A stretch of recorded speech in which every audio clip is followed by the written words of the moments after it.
I noticed you've got the fish in the background there. Is that just from the Yeah, we'll call it that. Yeah. That's really good product display there. I like it. I'm impressed.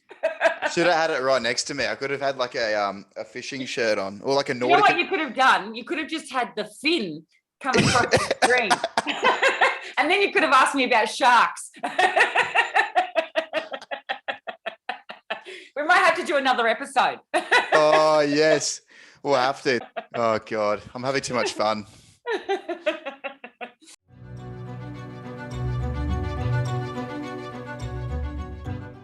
Hey, guys, and welcome to Season 3, Episode 4 of Couch in the Mind, clearing the mind one couch talk at a time. On today's episode, I've got Tammy Van Wisse joining me in conversation, and we're going over the topic of in the zone. How's it going, Tammy? Oh, I'm really well, thanks, Jaden, although I'm stuck in Melbourne at the moment, so we're really in the zone here because we're stuck at home and enduring another very, very long lockdown. So it's been a bit crazy, but I guess you really your mental health really goes up and down with being in lockdown, and it's actually really strange this time because this is our 6th lockdown, and I believe. Wow. Yeah, I believe the total number of days that we've been in lockdown is something like 220, I think, all in total in Melbourne. So it's people were like really cohesive in the beginning, and they were all like, we're all in this together and help each other out. And just I've noticed in the last week, people have seemed to have gone very quiet, and I guess it's that last bit you're trying to get through. You can't see a finish line to all of this, and so you can really see that people are dejected and their spirits are down, and a lot of people are broken, because of this. Like a lot of people have lost businesses, obviously, and it's heartbreaking, the impact. So it's actually been a really tricky time, and a time to call on friends and check that everybody's been okay. Oh, definitely. And I think it would also be due to the fact that when you get in that belief that restrictions are about to end, and then all of a sudden there's a new announcement and then it's extended again, as you're saying, then like, what is the goal? You're trying to survive that 2-week lockdown, and now it's another 2-week lockdown, and it's just continual. And like you said, it's at times like this where you need people the most. Reaching out to someone when you're struggling is so vital. Oh, absolutely. And look, I'm fortunate enough that I have a couple of mums that, are within my 5K zone, because we're not allowed to travel further than 5Ks from our home.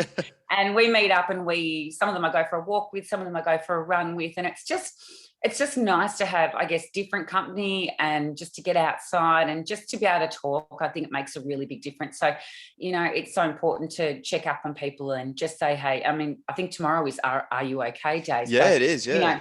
Yeah, it's quite poignant, and it's just so important. But it's really funny because it's really similar. Being in lockdown is kind of very similar for me to being in a marathon swim, because, when I swim a huge distance, often I'm very isolated. I mean, I have a support crew around me, but, I've got my face down in the water, looking down below, and I can't communicate with anyone. So you're in your head a lot. So you're really looking for things to keep you going and trying to manage your mindset. So it's actually, there are a lot of similarities to being in lockdown that I've noticed. It's like, you're trying to get to a finish line. You don't know when you're going to get there. So, if the weather turns, you could be an extra, could add 6 hours to your time. So there are so many crossovers and parallels to swimming a marathon to being in a lockdown. I could imagine. And one thing you did mention to me when we were speaking a week ago about something that you just happened to have picked up. I think you stumbled across a Bob Ross video.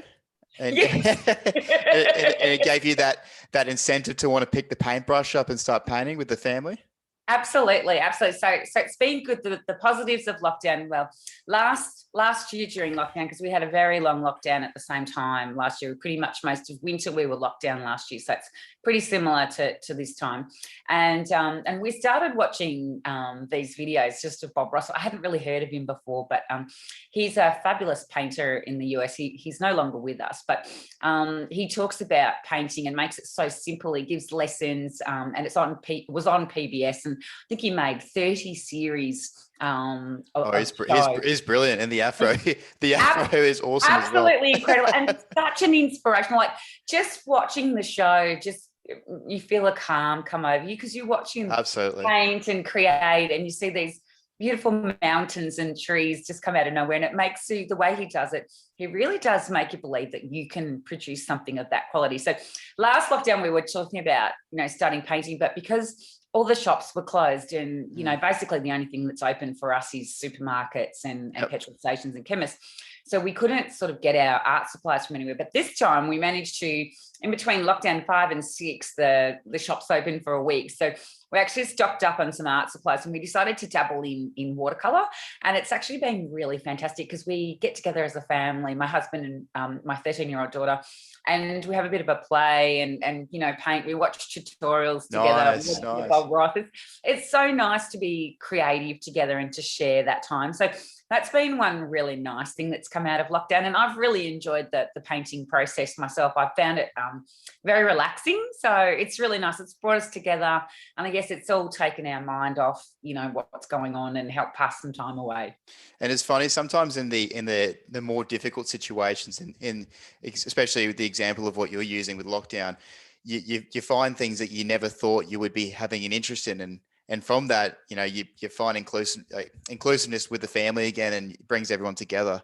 It sure does. It's great to try something new. And I think it's absolutely. all about, challenging yourself and, thinking about, well, what can I do? Some people have taken up, I guess, knitting, sewing, all sorts of different hobbies, that learning a language, there are so many things. And we're so lucky that we have, obviously the internet now, that we can access all this information and learn so many new skills if we really want to. So that's one real positive about, the world we live in today. So it is nice to be able to do that. But we've really been enjoying it. So, and it's actually even, I've had quite a few people say they'd like to buy my pieces. So I'm even looking at starting up a side business now. So side hustle from all of this. So bit of black market work. What's that? Bit of black market selling. I love it.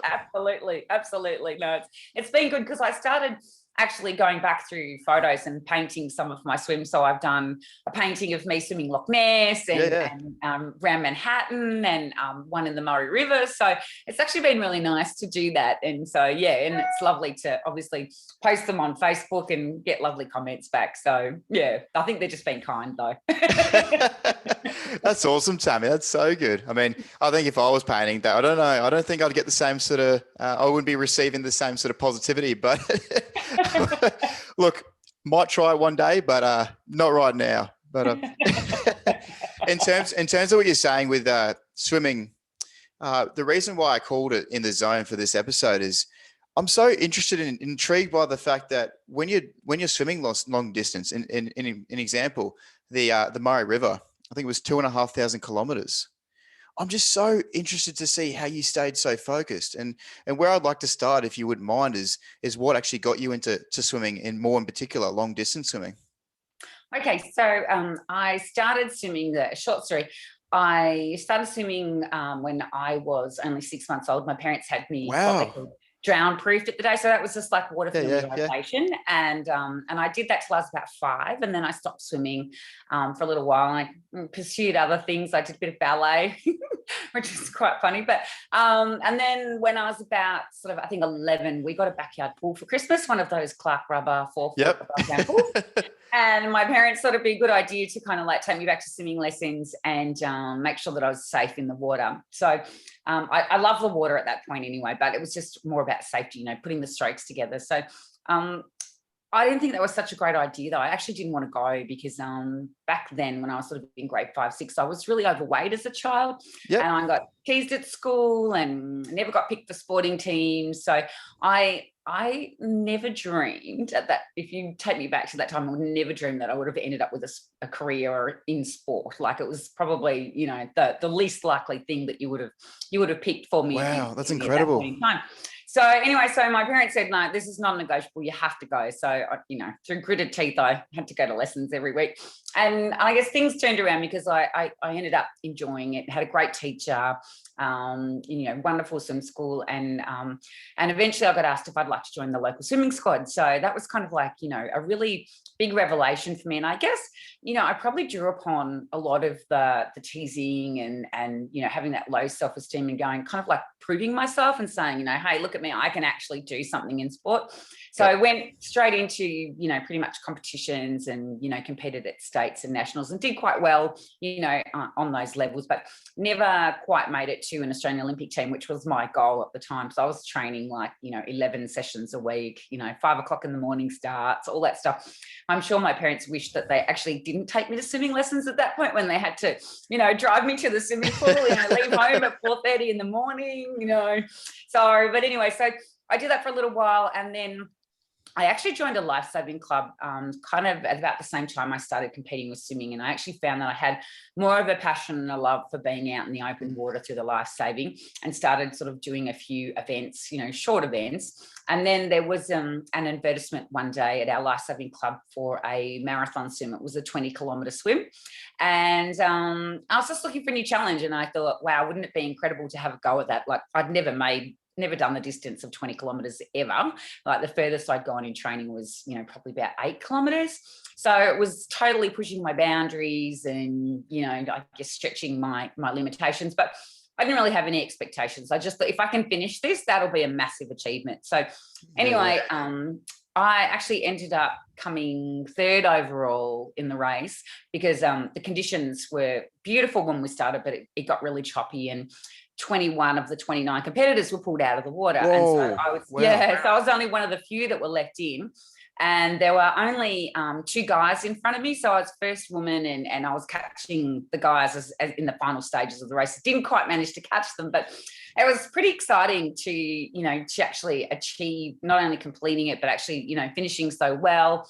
And it really opened up my mind, I guess, to that, you know, that mind-body correlation of, you know, getting in the zone, as we're talking about, and, you know, trying to keep yourself going, and how much of what we do is mental. So for me, it was really interesting. And so from there, it was like a springboard. I was approached by the Australian marathon swimming coach. I didn't even know marathon swimming was a sport at that time. And I, you know, got an invitation to, you know, think about training specifically for marathons, because he told me that, you know, it was a big sport overseas and you could travel internationally and, you know, compete on a circuit and represent Australia. So in a way, I ended up fulfilling my dream of representing Australia, not in the pool, but, you know, in the open water, which was, you know, just fantastic to be able to do that. I mean, in your lifetime of swimming long distance, you set 6 world records. And I would assume that most of these records would be at least 1,500 kilometers.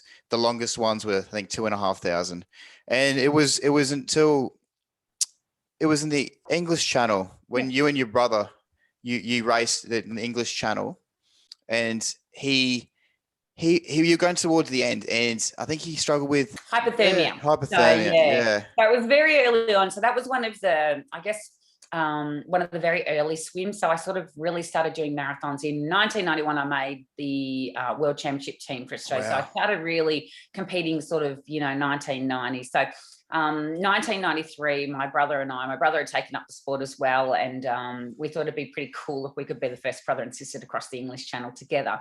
So we travelled over to England. We did quite a bit of training through Melbourne's winter, because one of the biggest thing that stops people in the Channel is hyperthermia, when your core body temperature drops so low that, in fact, you know, it can stop your heartbeat. You know, there's a very big process that you go through when you get hyperthermia.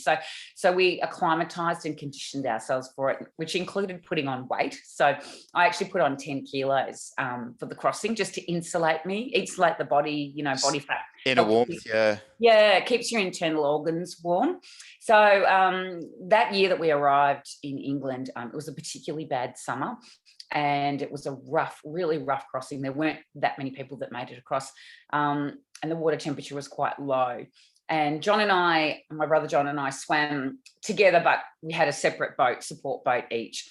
And he ended up sort of sprinting ahead of me. His goal was actually to be the skinniest and fastest person across. That's what he reckoned, because he didn't put on that much weight. I think he might have put on 5 kilos, but he was, you know, a lot more muscular than I was. And so in the training, I noticed that, you know, he was suffering from the cold a lot quicker than I was too. So it was a bit of a concern.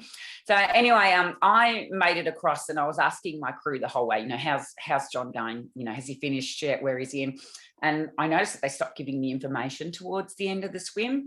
And I found out afterwards when I actually completed my crossing and swam back to the boat, and they said to me, well, John got hyperthermia 4 kilometres away from the coast of France. He stopped breathing. He went under the boat. Oh, wow. And in fact, if it wasn't for Dawn Fraser, who was, part of our support crew at the time, she actually jumped in and pulled him back on board the boat and gave him mouth-to-mouth resuscitation.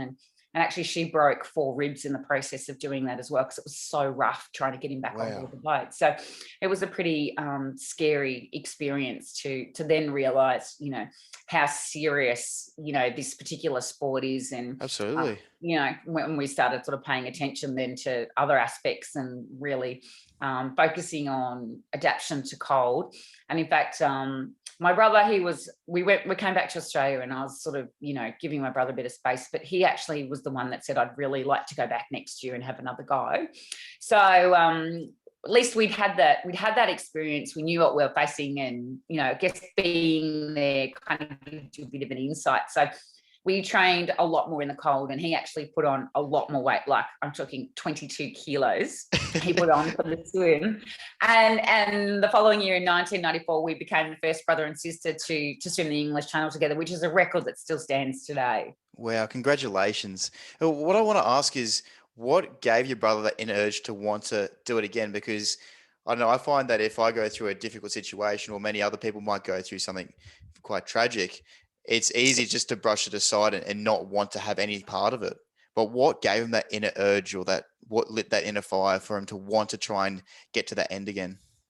Well, knowing my brother's psyche, I mean, we're both pretty determined. I think, we had, my mum and dad both came out from Holland in the early 60s, and Dutch people are known for being very stubborn. And I think we inherited a lot of that. So there's a lot of sort of determination and stubbornness in us. And I think he felt like he had something still to prove, like he was so close, and it was almost like he could reach out and touch France, and, yet he didn't quite get there. Like, he actually said to me that he doesn't remember the last probably hour before they pulled him out. Like, he, apparently he was responding, which is what happens when you get hyperthermic. You can still respond to very simple questions. So people can say, are you okay? And you can respond, yes.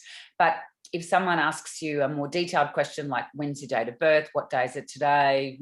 Who's the Prime Minister? You will not be able to answer. So they're tools that, we used going down the track, but we didn't know that at that point in time. So, so for him, I think it was all about going back and, I guess, a bit of redemption, like he just felt like he had for sure to prove still. So, which was, which I think is incredible, takes incredible courage to go back and face something when you've been through that kind of a traumatic experience.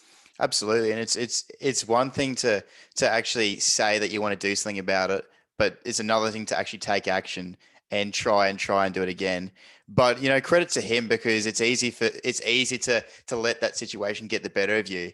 But in fact, in that instance, he wanted to deal with the situation himself, rather than letting his thoughts get in the way of achieving something.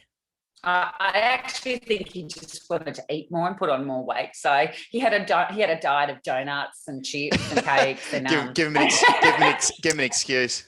And actually, Dawn told him, because he was struggling to put on weight. And actually, Dawn said to him, drink a glass of stout mixed with a little bit of lemonade every night, and that'll really help. So I love it. And for yourself in general, just swimming long distance, I did see a quote that I found online. You stated that you may think you've pushed to a particular limit, but you can actually go on, and the mind is so powerful.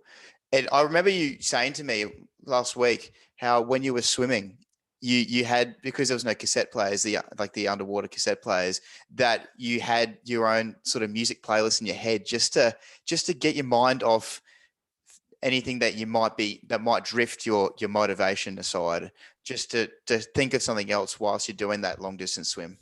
Yeah, absolutely. You've got a lot of time to yourself, obviously, when you're in the water, and there are many stages that you go through, and you don't know when you're going to experience them, but you try and plan and prepare as much as you can, not only physically but mentally, for what you're going to do to pass that amount of time away, and how you're going to deal with different sets of circumstances. Because you can start and you can have, as I mentioned before, beautiful calm conditions, and things can change very quickly. Water temperatures can drop. You can get stung by jellyfish. They just, so many circumstances that, you have to really plan for worst case scenarios. And so a lot of my training was all about that, like thinking how I'm going to keep my mind occupied. So I did listen to a lot of music prior to my big swim, and, memorized like songs in my head. So I had that CD player, going, so that I could just draw upon certain songs that I know would lift me and, keep me going for a bit longer. I also watched quite a few movies, and I could watch, in my mind, I could watch scenes from movies and sort of do that as well. It's amazing what you can train your brain to do. So it was like, you can switch out of, you're present, but you're, I guess, you're in a different space. So, but you have to be also aware of your surroundings, because during a marathon swim, that usually I stop and I feed every 30 minutes. So I have the support boat beside me, and then, the crew will write me a message on the whiteboard. So communication for me is all done through a whiteboard, and they write me, they let me know a couple of minutes before it's time to feed. So they say 5 minutes to feed. And I find that's really a positive thing as well. So I break a swim down into a series of 30 minutes, because that's when I stop and feed. So I always just work towards the next 30 minutes. And that's my way to process and to be able to handle such a massive distance. Like it's always about chunking it down into things that you can handle. And I guess, really simple tasks that your brain can manage to comprehend, which gives you the momentum and the motivation to keep going. So for me, it's like, okay, just got to get through the next 30 minutes. What songs am I going to play? I might say to the crew, write me some jokes on the whiteboard, draw me silly pictures, give me some song suggestions, because even if they write, they might write an artist up there, and then, they might write a song, and then that makes me think about that particular person. So that helps, and that helps a lot. Yeah, isn't that awesome? That's awesome. Yeah, it's amazing. So that sort of preoccupies a lot of the, the early stages of the swim. But I do find that, when you hit that pain barrier, which happens, it can happen so many times during a swim, as I said, depending on the conditions. And you have to then go to another place, because sometimes you get so tired that you actually can't draw upon the songs. And so you are just with yourself a lot. So it's really difficult to keep yourself going. Like, half an hour can seem like 5 hours. It's just, you're thinking, when is this going to end? And it's all about reframing circumstances. So I try and always look at things in a different way. Like, if I'm being smashed by waves, I just think to myself, this has got to end. So let's get through the next 30 minutes, and let's see what the weather conditions are after that 30 minutes. So, there's got to be a finite point to it. It can't keep going forever, although sometimes it does go on for a lot longer than I'd hope. You've just got to keep reframing. Yeah, reframing and then just focus again on that short space of time, just to keep you going. And counting strokes is another thing I do. Like when I'm in a really bad headspace, and I stop for a feed. Sometimes, like during Bass Strait, I got to a point, I actually had a pretty rough crossing, and I had to swim most of it during the night. And by the time morning broke, I was broken, and I honestly didn't think I had that much left in the tank to keep going. And my support crew were just fantastic. They basically, every time I feed, they talk to me and they say, things like, we believe in you, we're here for you, and it's just so inspiring to have people so behind you and so invested in what you're doing. And so that's really motivating. So that often gets me out of what I call my pity party, because quite often, you kind of sit there going, oh, always me, everything's aching, I'm, got welts under my arms from the chafing, and the jellyfish have stung me in the face, and, finding all these things to complain about. But again, it's about turning it around. You've got to find a way to turn that around, to get momentum again, and to start, you just have to focus on something else. So when things get really bad, I just think to myself, I'm just going to count 20 freestyle strokes, and then I'm going to start again. 20 freestyle strokes, start again. And it's as small as that. And that gives me the momentum to keep going. And when I did that in Bass Strait, when I got to that moment and I started swimming again, I was actually rewarded heavily, because about 15 minutes after that particular time frame when I was thinking about getting out, the next thing was I heard like a clicking noise under the water, and I had a pod of 30 wild dolphins come and join me. Wow, wow. And what was that experience like? Oh, it was just so surreal. I mean, it was like they knew that I needed an energy boost, and so Extra oomph. extra oomph. And I was actually swimming in a shark cage that I'd had purposely built for the Bass Strait swim, just because of the threat of great whites. And so I could actually see them underneath my cage. They were just swimming, circling the cage. And I remember turning around to my support crew, which Dawn Fraser was on my boat as well. And normally I never talk back to Dawn because she's a pretty sturdy taskmaster. But I said to her, right, stop the boat. I want to get out of the cage. I want to play with the dolphins just for a couple of minutes, And to be honest with you, when I looked up at the boat, I actually saw tears in everybody's eyes, because it was one of those magical moments. Like, if you couldn't script it to happen at a better time. It's kind of like, if it was a Hollywood movie, here's this girl, she's trying to do something. People have said that it can't ever be achieved. No one can swim across Bass Strait. She's 3/4 of the way there. She's down and out. She's, ready to pull the pin. Right, cue the dolphins to come in over the horizon now, and we'll have our, have our happy ending. Yeah, exactly. So, it was just, I just remember admiring how gracefully they move through the water and wishing that I could swim like that. But the aura of the dolphins is quite incredible. And I know that there's been obviously a lot of scientific studies done around how dolphins in particular know, for instance, when they swim, when they have them in captivity and there is disabled children, they tend to gravitate towards them for some reason. That their sonar or something picks up on it. So they really picked up on the fact that I needed a boost. And so they stayed with me. I played with them for a couple of minutes, without the cage. And it was just absolutely mind-blowing. And I guess it gave me the inspiration then to get back in the cage and say, right, there's nothing going to stop me from reaching land now. This is it. I've had my little boost, and that's it. Get back onto the job, and off you go. So it was incredible. It's like sitting down and getting the Barocca out of the cupboard, and it's just drinking it down and getting ready to go again. But it's interesting you say that. It sounds like everything you're talking about kind of correlates back to the one idea of just keeping the mind busy. So it's easy at that instance to think, self-pity, or like, how far you've still got to go to get to that end goal. But having short-term goals along the way, as you said, setting 30-minute goals, or looking back up to the crew and seeing the whiteboard and knowing that in 5 minutes time, you're actually going to have a break and having a feed. It helps you get to that long-term goal without focusing on it. Correct. So it's all about, I guess, focusing on the process, being in the now rather than trying to, look for the end result. You've really got to be present and try and filter out the negativity, because there's a lot of banter that goes on in your head, like, that negative voice creeps in, and it's like two opposites, saying, oh, you can't go any further. Yes, I can. No, you can't.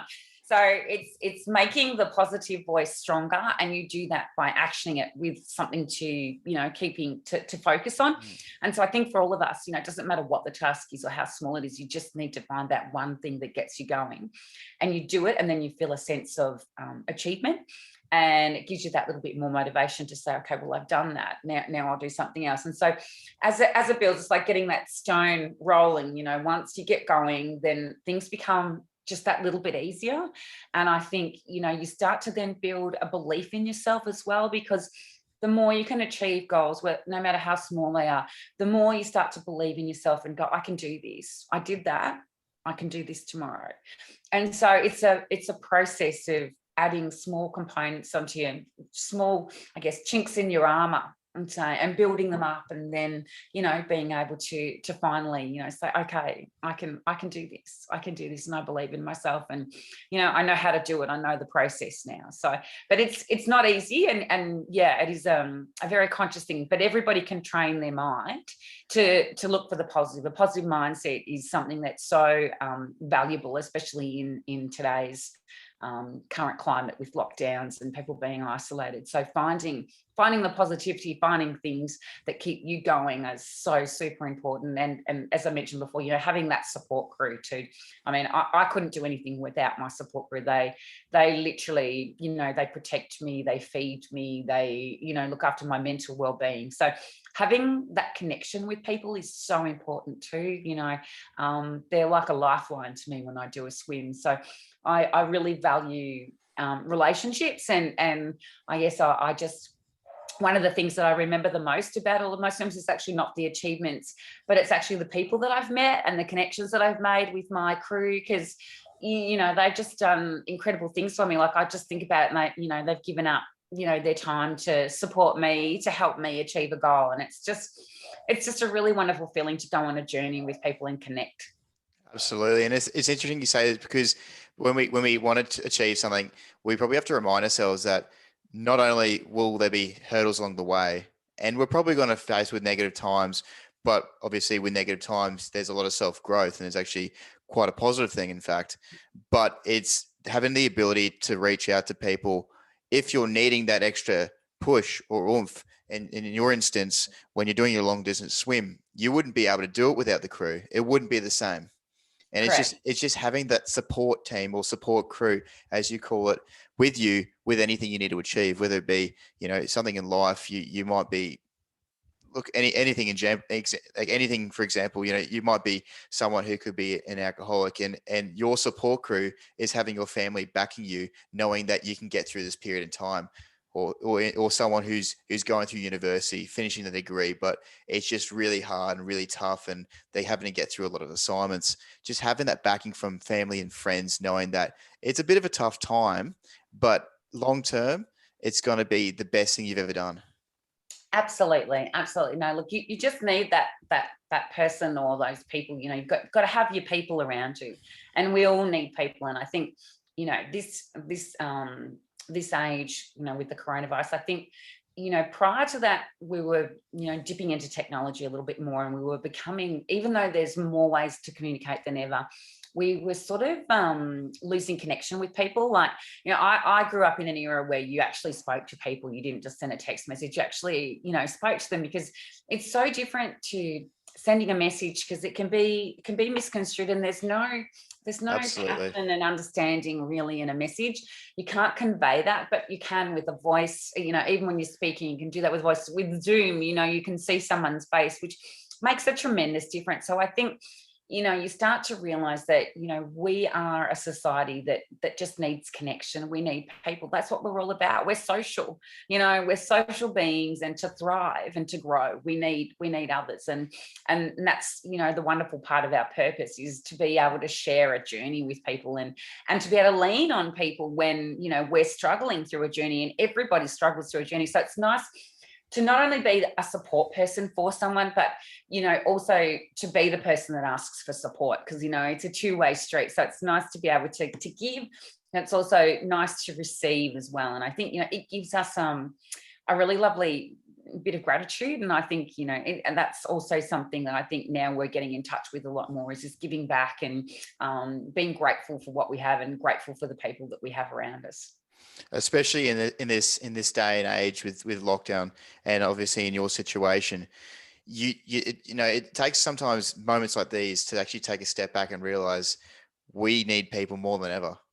Like it could quite literally be you giving your friend from Melbourne a call up just to see how they're traveling, or within your 5-kilometer radius, catching up with neighbors or family and friends, and taking the dog for a walk. It's times like Absolutely. this where texting someone, it's just not the same thing. I think face value, or giving someone a call and actually hearing their voice, is just so important. It is, because as I said, anybody can send an emoji, Yeah, yeah, I'm exactly right. okay, or, smiley Yeah. face, but really, what do they like at the other end?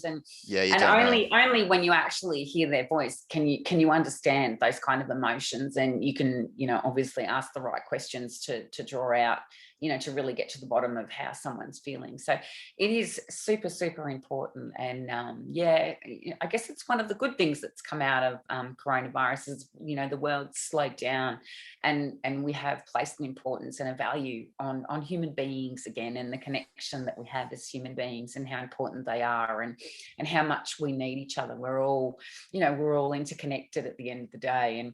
And that's why I guess the virus is global, because we're connected more than ever, but in different ways. So I think, it's so good to have, that part of it, that reminder for all of us to say, hey, super important, to stay in touch with your friends and your family. And it's good too, because it gives you the time to actually ring people that you might not have rung for a long time. Like, so I've got the time to be at home. So you go, oh, I haven't spoken to so-and-so, because you get so busy in life. Yeah, it gives you that opportunity to actually sit back and take the time and invest in having a conversation with someone.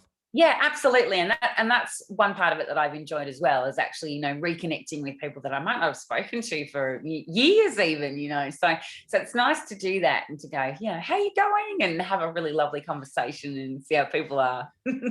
Absolutely. And going on back to your swimming career, with regards to pushing your body to the absolute limit, I do remember you saying as well that you had experienced hypothermia, but you knew for a fact that when you were doing other races, when you were in that hyperthermic state, and you kind of knew, in fact, how to actually get yourself out of it. Yeah, it's quite an unusual experience to go through hypothermia, because so the stages are, obviously most of us have shivered when we're cold, and that's the first stage of hypothermia. And that's your muscles actually rubbing together to generate heat, to try and, generate some heat. This is literally what they're doing, generating warmth. Yeah. So that's only when your core drops just, like a degree or two, and that's, and that's fine. But when you stop shivering, then the process is you actually start to lose the ability to think clearly. The blood flow and the oxygen to the brain start to slow down. So what the body does first is it takes all the blood flow away from your peripherals. So if you've ever noticed when you're in the cold, you get like, blue fingers and toes, and that's because the body's saying, right, we're not sending blood out there anymore, because you lose heat 25 times faster in water than you do in the air. And when your blood is so close to the surface, obviously you'll lose the heat even quicker. And so if this blood was to go back to my heart, I would have a heart attack. You see, so it's actually slowing that process down. So the body is an incredible organism. It really is. You start to get into the mechanics of it all. So that's when okay, first thing is, my hand, my toes, my fingers have gone numb. I've swum where my fingers have actually like been frozen like that. I can't even like bend my fingers. They're that cold and they're frozen. So you do notice, you start shivering, then you stop shivering, and then you get this bizarre feeling of warmth. Like you feel like somebody's stabbing you with about 1,000 knives, and your body actually, your core actually starts to feel warm. And then what happens is then you start to notice that, hey, my vision is becoming like blurry. That's another stage. And your thought processes slow down so much that if someone asks you a question, as I mentioned before, you just, you can do a simple answer, but you can't respond. And it's almost like you're in a dream state. You just want to sleep. It just makes you want to go to sleep. So you're struggling to stay awake. So I did a swim actually down the Gippsland Lakes here in Victoria, and when I started very early in the morning, it was I think it was only 11 degrees in the water, and the water temperature dropped sort of to below 10. And I was swimming sort of down a river to start with, and then I was coming out, and I could, all of a sudden the bottom came up, it became shallow, and I'd been swimming for about an hour and a half. And when I saw the bottom, it actually, was blurry, and that's when I actually realised that I was close to hypothermia. And I didn't think I was that bad. I didn't think I was that far along in hypothermia. It's funny. It's just, as soon as you start shivering, it's almost like you go, the clock's ticking. And I've now got to get to wherever I need to get to, however many k's away, as fast as I can. I can't afford to muck around and be in this water for a long period of time. But fortunately for me, I knew that if I could get into the lake system, then the water temperature would be warmer, and all I needed was like a degree or two warmer, and that would help bring my body. Isn't that crazy? Just 1 degree can make such a big difference. Absolutely. When you get down to really low temperatures, like half a degree, it is amazing. So sort of as you get down to the 10 and below, that's when it starts to become very critical. In fact, I think if you have a look on the survival, pages for the search and rescue, they don't expect it for normal people to live in 10-degree water. If you fall off a boat or the end of a pier, I think your survival time is like no more than half an hour. So, yeah. And that, and when you consider you're doing a marathon in it for like 8 hours, that's what you're enduring basically. So you're training your body to get used to that. And you do that with acclimatization. And again, it's a mind process as well. It's part of it. But, I've been through winters where, I've swum every day, in the ocean during winter, get up at 6 o'clock in the morning, go for a swim, no matter rain, hail, shine. And you just have to get out there and you do it, and you try and extend the period of time that you're in there. So, at the beginning, you might only last for 20 minutes. And then you come in, and then the next day you go and try and do 25 minutes, and then you try and do 30. So you're constantly trying to sort of, I guess, push the boundaries again. Yeah. And extend your time. Because then if you didn't do that incremental jump, there would be no way you'd be able to stay in there for 8 hours for sure. No, that's right. So it's like anything. It's like the training process that, I do, in the pool to get, my aerobic capacity up and to, get the miles in my body. It's the same thing, when you're training, you're constantly trying to adapt. So, you do a heavy training session, and then, you might have a bit of a recovery session, and then the next day, you get pushed again and try and push your heart rate up. And so you're constantly just monitoring your body, trying to extend it that little bit further so that you can build resilience. And it's the same thing, you're building a resistance to the cold. And also, like I said, the hard thing though is you're trying to put on weight at the same time, because how important it is to have that insulation around your core. And but when you're training, it's nothing for me to swim 20 kilometers, 25 kilometers a day in the lead up to a big swim. So when you're doing that kind of work, as well as, I do a bit of running 3 times a week, I do gym twice a week, eating enough to maintain is hard, let alone eating to gain. So, back in the day, there wasn't that much known about nutrition when I started marathon swimming and preparing for these cold water swims. So I carbo loaded and ate as much, pasta, rice, all that sort of stuff, but it just wasn't doing anything. So I really had to go to the high fat diet. So literally we were doing the Macca's, the KFC, the fish and chips, the chocolate, the cakes, and if we weren't sleeping or sitting, just feeding your face the whole time. So how good. In fact, one of my favorite things that I like to eat was cheesecake. And I used to eat a whole cheesecake after dinner. That was my dessert. Like, I'd actually eat a whole cheesecake. And I did that for about 2 weeks in a row. And then I didn't touch cheesecake for about a year after that, because I just had too much cheesecake. I bet. Oh, that's so good. Oh God. I think if I ate cheesecake every night, I'd be, I don't know, I'd be struggling to walk. That's for sure. Yeah. Look, if you asked me to do that now, I'd be an Oompa Loompa in a heartbeat. But it's like, like I said, when you've got a high energy expenditure, it's like a dream, really. It's like a license to be able to eat whatever you like. So, we might be able to audition for the next Charlie and the Chocolate Factory movie. Yeah, exactly. As long as we get the Bondi Sands, like the really dark orange looking Bondi Sands, we can just waddle in. We'll be fine. You won't be able to tell. That's right. That sounds good. But for people who are wanting to push themselves to that next level, anything in life, they look at something and they go, I wish I could do that, but they just don't know where to make that starting point and then jump from that starting point to that big step. Where would you advise them to start, Tammy? Okay, so I'd advise them to start small. And so you have big goals, but you've got to actually write it down and look at, okay, what are the steps that are going to get me there? How am I going to get there? And sometimes it's not an easy question to answer on your own. So you might need to brainstorm with someone else or do a bit of Googling, because there's so many resources available now. So depending on what your goal is, like let's just say your goal is that you want to, complete your first triathlon, for instance, like a short course triathlon. And you might have done a little bit of swimming and a bit of running, but you haven't ridden a bike before. So you've got to, I guess, break down all the components and say, okay, well, these are my strengths. What do I need to work on to be able to achieve it?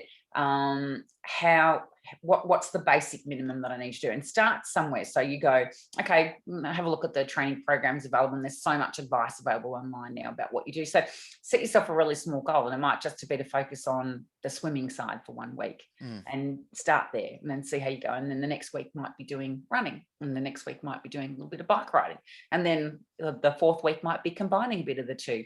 So it's all just about breaking down that process into really, really small chunks. Like, it's the way to go. So just start with a point where you feel that you can achieve it. Make the goal so easy that you can achieve it no matter what, that you won't have an excuse. You just get out there and do it. So I think that's the way to get going. You just got to get that momentum going, and then obviously speak to a lot of people. I always say when you've got a goal, don't be afraid to talk to others, because by talking to others, what we do is we actually hold ourselves accountable as well. It's like you're declaring to somebody, this is what I want to do. So it kind of gets your motivation going as well, because they're like, you start to talk about it and they get excited and you're like, oh, I've actually told someone. So now I actually have to, do something towards implement it and put something in place. Yeah. Correct. So it's really important to do that. And also, like I said, people can be a wealth of information. And again, people get excited with helping you achieve a goal. So you'd be surprised, someone might go, oh, that's fantastic, I can come and swim with you if you like, and then they meet you down at the pool. And honestly, whenever I do my training, I always do it in a squad. I try and do things together with others as much as I can, because the camaraderie, again, that connection with somebody else is so important. So when you're on a journey like that, it's really, really helpful to recruit others as part of it. And even if it's a small part, it still just helps the momentum again. So it's a series of, okay, sitting down, saying, this is what I want to do, breaking it down into really small pieces and saying, all right, where do I start from? What do I need to do? Really small, easy thing, getting going, talking to people, doing your research, and then you're off and away. Would you say, in a sense as well, is that when you're going on that path of trying to achieve something and push yourself to that next level, you have to just worry about your own journey versus where everyone else is? Because it's so easy if someone's looking at someone else who's trying to do the exact same thing and may have been able to achieve it a lot quicker. It's so easy to stress about, oh, what am I doing wrong? Is it because I'm not doing this right? And then all those small little negative things start to propel around your mind. Whereas it's probably more relevant just to focus on what you need to do with yourself and where you want to head in this journey of what you're trying to achieve. Most definitely. No, that's a really good point to make too, is that, yes, you have to just be happy and comfortable within yourself. And it's a personal goal and it's something that you want to achieve. And you just have to remember that, just getting to that finish line, or just losing that 3 kilos, or, learning another language, whatever it is, it's something that you want to do. And so it's not about anybody else. It's for your own personal satisfaction. So we do tend to like to compare ourselves to others, and that's a bit of a trap. So I think, really focusing on yourself, because it's like when you do competitions, one of the first things that your coach says to you is, don't worry about your competition, because you can't control what they've done and how they've prepared. So, that everybody has different things going on in their life. Some of them may struggle. You don't know, somebody else might have been sick. Everybody's journey is so different.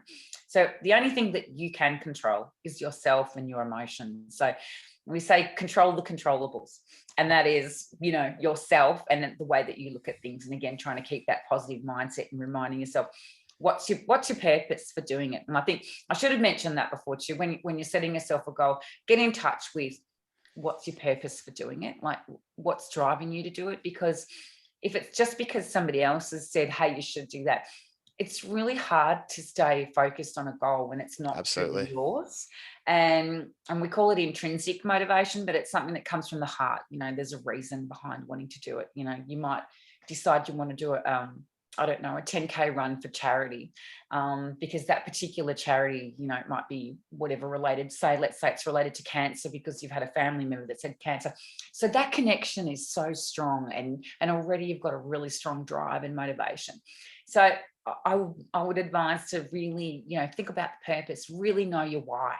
And that's a big driver, and it helps you when you feel really bad, or you start comparing yourself to someone else. Then you do go, well, look, I'm not doing this for anybody else other than myself, because I want to raise money for charity. So, purpose is to get from A to B. So they're all different reasons, but I think if you can get in touch with your why and have that real direct, heartfelt link with it, then it makes that journey so much easier. Exactly. And if it's extrinsic, if it is something that, sits close to the heart, that it doesn't matter how long it takes for you to actually get to that end result. Again, if it is for charity, if it is for something else that just sits close to you, you'll do whatever it takes.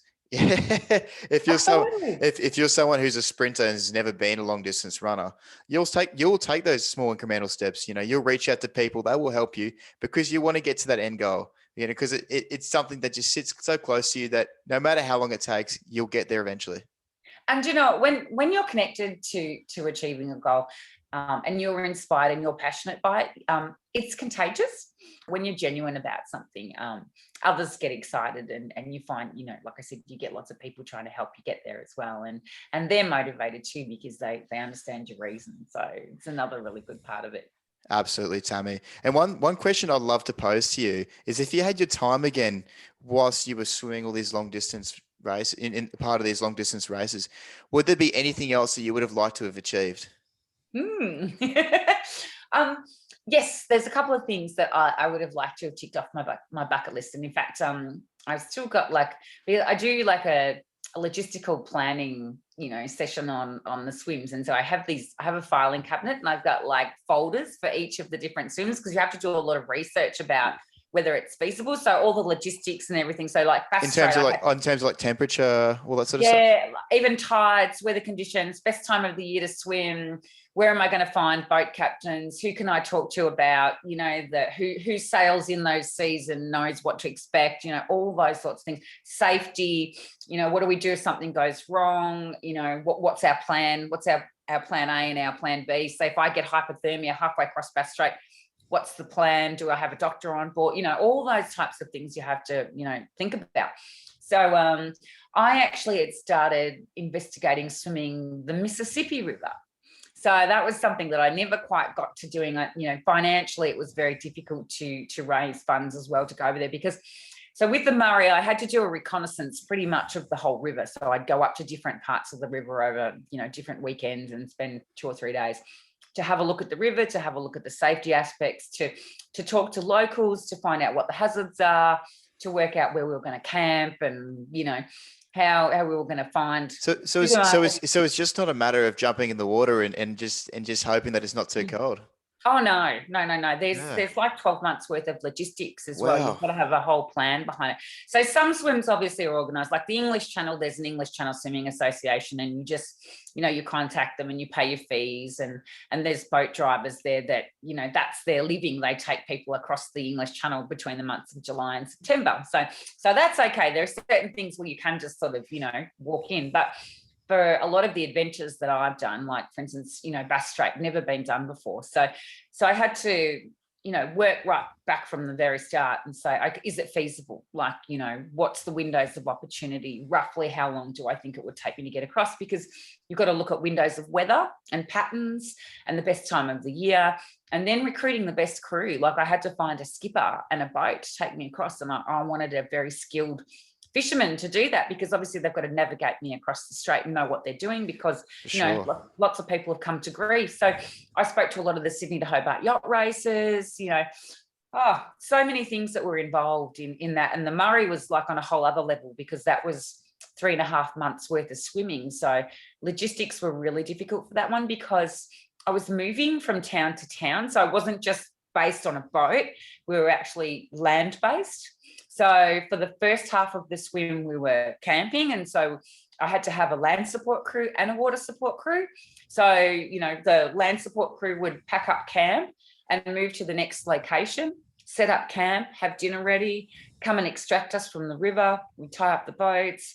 The land support would go into shopping. They'd get fuel for our boats. There were so many different things to think about, because, I didn't actually know how many kilometres I'd swim in a day, because sometimes I'd do 30, sometimes I'd do 50, sometimes I'd do 10 because I was sick, or I was really exhausted, or it was really hot. There were so many things that impacted my ability to be able to swim. So I wasn't like a robot where I could go, I'm going to swim 40 kilometres every day and plot that down the river and say, well, this is where we're going to book our accommodation because we'll be there in a month. So I didn't know roughly. I could work out a rough time, but I could be out by a week. So again, I had the pressure of not only the media on me, because they wanted to know, because I was obviously trying to break a record. And so they kept saying, are you on schedule? Are you behind schedule? But also all the towns, like the beautiful people that live on the river. And so I used to swim into the towns, and they all wanted to put on a big welcome for me. And so they'd say, when are you arriving? Because we want to have a sausage sizzle and have the mayor there and, throw a big party. And I'm like, I don't know. I could be there like next Friday. I could be hard delayed. to tell. So it was really tricky then to plan, like booking caravan parks and all that sort of stuff. It's just, there was a lot of work that went into the actual planning of the swims. Before I even set foot in the water, there was, a mountain worth of stuff that you had to go through. Fine. I feel so unintelligent now. I honestly thought it was as simple as training for a long distance swim and just hoping for the best. But it really takes a lot of planning, a lot of implementation to actually get into the water and get to that end goal. Absolutely. So I went off topic there, but so Mississippi. So another, part of my job when I'm doing a swim is to raise sponsorship dollars and look at the opportunities for media, signage, space on my cap, get logos printed, all that sort of stuff. So the Murray was easier for me because obviously it was in my own backyard and I was able to travel up and down. But to do the Mississippi, I actually would have had to probably have taken 2 or 3 months to do a recon. And actually just go and see the river from top to bottom, talk to the people, look at, boats that I could book, try and, talk to people about crewing, finding out all the nuances about it. So doing that and then actually going back with the crew and being able to do the swim. So it was a pretty big cost. So I couldn't get that one off the ground, unfortunately, but that would have been fun, I think. And it's only another 1,000 k's longer than the Murray, so that would have been off the back of the Murray. That would have been only just 1,000 kilometers. Yeah. When you've done 2,500, what's another 1,000? That's crazy, Tammy. you're superhuman. What are the chances if in a perfect world you'd be able to get over to Mississippi and do it now and come out of retirement? Oh yeah. Oh gosh, that's a pretty big ask. I reckon Mississippi might be a bit beyond me now, but I could definitely, the other one that I would look at doing is the Catalina Strait, which is also over in the US.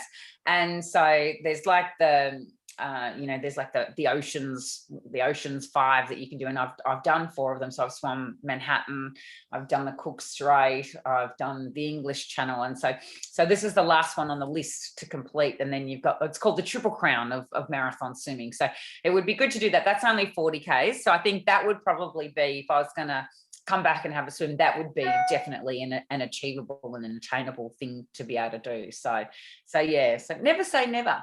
That's it. Bring it back, Tammy. Bring it back for Australia. That's what I say.